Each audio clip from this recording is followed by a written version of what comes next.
കൊല്ലം തിരുമംഗലം ദേശീയപാതയിലെ പുനലൂർ പോസ്റ്റ് ഓഫീസിന് സമീപം മാൻഹോൾ തകർന്ന ദിവസങ്ങളായിട്ടും തിരിഞ്ഞു നോക്കാതെ അധികാരികൾ. ദിനപ്രതി ആയിരക്കണക്കിന് ആളുകളും വാഹനങ്ങളും കടന്നുപോകുന്ന ഈ വഴി അപകടക്കെണിയായിട്ടും അതിനെ ഫലപ്രദമായി നേരിടാനുള്ള നടപടികൾ ഒന്നും തന്നെ അധികൃതരുടെ ഭാഗത്തു നിന്ന് ഉണ്ടാകാത്തത് ജനങ്ങളെയും വ്യാപാരികളെയും ഒരുപോലെ ചൊടിപ്പിച്ചിട്ടുണ്ട്. മാൻഹോൾ തകർന്നതിനെക്കുറിച്ച് വേണ്ടപ്പെട്ടവരെ പരാതി അറിയിച്ചിട്ടും യാതൊരു ഫലമുണ്ടായിട്ടില്ലെന്നും ജനങ്ങൾ ആരോപിക്കുന്നു.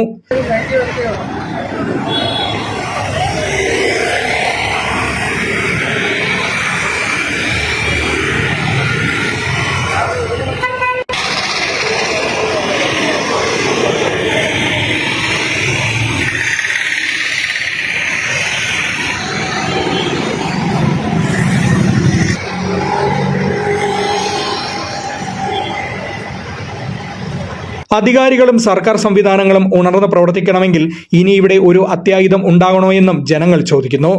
ഈ അപകടാവസ്ഥ ഒഴിവാക്കാൻ ഉടൻ തന്നെ അധികൃതരുടെ ഭാഗത്തു നിന്ന് നടപടി ഉണ്ടാകണമെന്നും ആവശ്യം ഉയർന്നു കഴിഞ്ഞു. Fox TV news, Punalur.